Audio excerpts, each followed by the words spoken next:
Judging a sequel to any video game can be challenging, especially with such a rich and tumultuous history as Dragon Age. It all began as Dragon Age Origins, followed by an action RPG with a grossly limited development cycle, and then a sequel supported by open world machinations and its own development troubles.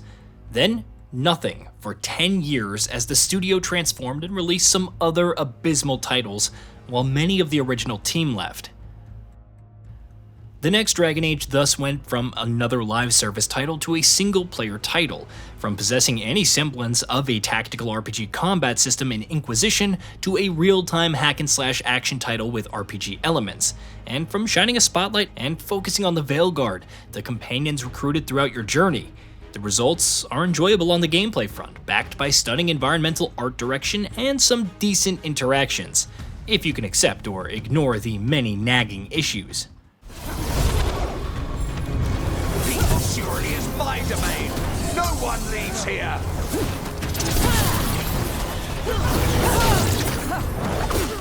Dragon Age: The Veilguard follows Rook and Varric, who have been hunting Solas for a year. En route to searching for Detective and Shadow Dragon member Neve Gallus, they quickly learn that Solas is trying to tear down the Veil, leading to all sorts of horrors invading Minrathous. Though they work together to stop the ritual, two figures escape their prison in the Fade. They now seek to unleash the full power of the Blight on the world, and whether Rook wants it or not, they must lead the effort to fight back. It's a pretty straightforward plot that follows the tried and true gather your allies formula in a far more formulaic way than previous BioWare titles. The opening mission conveys the initial urgency of stopping Solas, yet for all powerful individuals who may as well be BioWare's take on the Apocalypse Twins, my reaction on returning to Arlothan Forest, followed by meeting the Veil Jumpers and still seeing much of it in one piece, was a resounding, "That's it?" A calm before the storm, if you will. Their presence is felt throughout, driving every other antagonistic force from the obnoxious Venatori to the relentless Antam, and returning Darkspawn, who feel significantly less threatening than previous titles. Maybe it's due to the pacing, which focuses so much on getting to key settings without substantially building them up. One example is traversing to an underwater prison to free Lucanus, from the breakneck way at which everything suddenly falls into place, all leading to a show of magic, a transition, and then suddenly, you're in the location. It reminds me of a similar sequence from Baldur's Gate 3, which handled the transition and overall mission far better in every single way.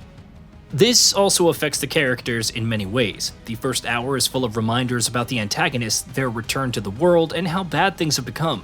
By the time Bellara threw it out again, presumably in despair, I was ready to throw in the towel. The writing does improve as you go along, whether it's the verbal jabs with Solas, the banter between Neve and Lucanus, or Rook's introspections. I also liked some quieter moments with Harding and Darvin, though the voice acting and facial animations can sometimes feel a bit off. While the latter is bold and charming, BioWare's words, not mine, he often comes across as stoic and driven. Neve alternates between aloof and clever on a significant basis. Maybe the idea was for her to appear mysterious and glib. Even Emmerich, a gentleman and a necromancer who seemingly possessed some charisma, feels somewhat constrained. I don't actively dislike my companions, but it doesn't feel like I'm rushing to their rooms for conversation as much as ensuring I don't miss out on timed exclusive exchanges. In some scenes, they look good and emote well, and my version of Rook feels like what I envisioned with the robust character creator, but in others, the expressions are just serviceable. Then there's the overall direction of the story, which feels so linear and rote, due in part to the linear mission-based structure, even as the game informs me of seemingly significant decisions that will have an impact later. It does toss some massive decisions with severe ramifications, both immediate and long-term, and yet, I struggled to care beyond arbitrarily choosing one. If all of that isn't enough, the cameos of previous Dragon Age characters feel wasted and almost blink and you miss it. At least Varric feels right, which only makes me wish he was more present. One of the more positive aspects of Dragon Age: The Veilguard is combat. You have 3 classes, each with a significant skill tree and 3 specializations. I went with the warrior, eventually specializing into a champion, and the choice in passives is pretty impressive. Deflecting projectile shots back at enemies sounded nice, but so did pulling them in with a chain to smash them away or gaining flaming weapons on a parry. Certain options feel like quality of life enhancements, double rolling into an enhanced melee, while others were more straightforward stat increases. Nevertheless, I still felt some joy in figuring out the best choices to optimize my current playstyle and how to achieve the right pathing. The actual feel of combat is also solid and fairly addictive. Say what you will about everything else, but BioWare nailed the impact of drop-kicking fools in the face or into the abyss. Shield throwing and ricocheting back and forth with subsequent heavy strikes also carries a satisfying oomph, while the default ultimate is as over-the-top as hilarious. It did take some time to get used to the overall weightiness of strikes. While the effect in combat made it somewhat difficult to see the red, unlockable attacks, it wasn't difficult to memorize enemy patterns and react accordingly. As for the companions, it would have been nice if you could control them. Their skill trees and abilities are not as extensive as Rook's, but there are enough upgrades and loot that it would have helped spice things up. As such, I relied on them for status effects, debuffs, and the occasional detonation. And while it would have been great to allow detonators to work with every primer, since it would have offered more freedom to the allies I could bring on missions, it's not the worst limitation in the world. Does the tactical aspect hold a candle to the best in the world? No, but it complements the overall flow of the action. The AI felt a bit iffy, especially when the whole lot seemingly focused on me with unrelenting aggression, but not downright unfair. Though I didn't feel the need to, being able to fine-tune several aspects of the combat, from parry timing to enemy health, which is nice. Loot initially feels unexciting, but as you receive better rarities, even on the same items in your possession, and unlock more affixes, your options expand.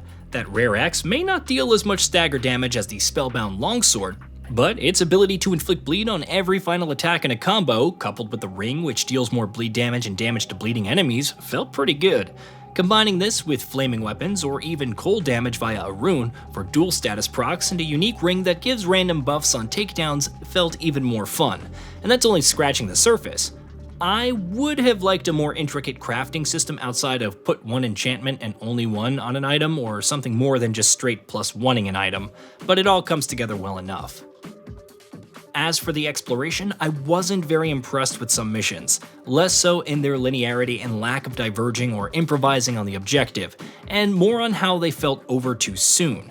However, you can revisit those regions later for side quests either provided by your companions or discovered in the world.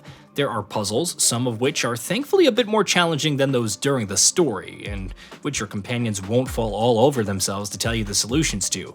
Locations which aren't accessible unless you recruit a specific companion, and even high-level champions to defeat and unlock particular areas in the Crossroads, the realm between realms, as it were. Discovering solutions to unlock additional skill points and permanent health boosts can be enjoyable, if not overtly difficult.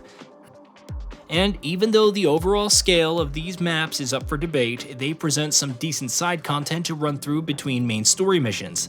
They also provide an opportunity to admire the gorgeous environments, between the NPCs roaming the streets of Docktown, including street musicians and vendors, or the wildlife, hostile and otherwise, in places like Ravane. The world can feel quite vibrant. The level of interactions you get with said NPCs is woefully limited, but those passing exchanges are better than nothing.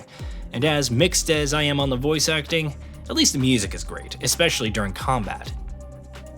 I'm somewhat indifferent to the stylized look of characters, but I do have issues with the overall image quality on consoles. Playing on performance mode, there seemed to be this odd smudging on the visuals, almost like they didn't feel as sharp as they could have. It seemed like my imagination until one scene showcased some hazy outlines around a character. Performance is otherwise solid throughout, with only one noteworthy frame drop. Depending on expectations, Dragon Age the Veilguard can provide an enjoyable action RPG experience. If you're seeking a worthy successor to Dragon Age Origins or even Inquisition in companions or plot, it doubtless falls short, feeling more comfortably bland than outright terrible. The combat may be worth the price of admission if you're keen on real-time action without too much thought for your companions beyond choosing which targets to detonate. Similarly, the visuals can be gorgeous, backed by incredible music, even as the facial animations, odd image quality, and voice acting can feel uneven. It's nowhere near BioWare's best, especially in the storytelling department, but after all of its past failures and uncertainty, there are certainly far worse alternatives than good enough. Hey, did you know that we at Gaming Bolt upload new videos every day? Stick around, drop a like, subscribe, and hit that bell, and let us know what kind of content you'd like to see in the future with a comment below.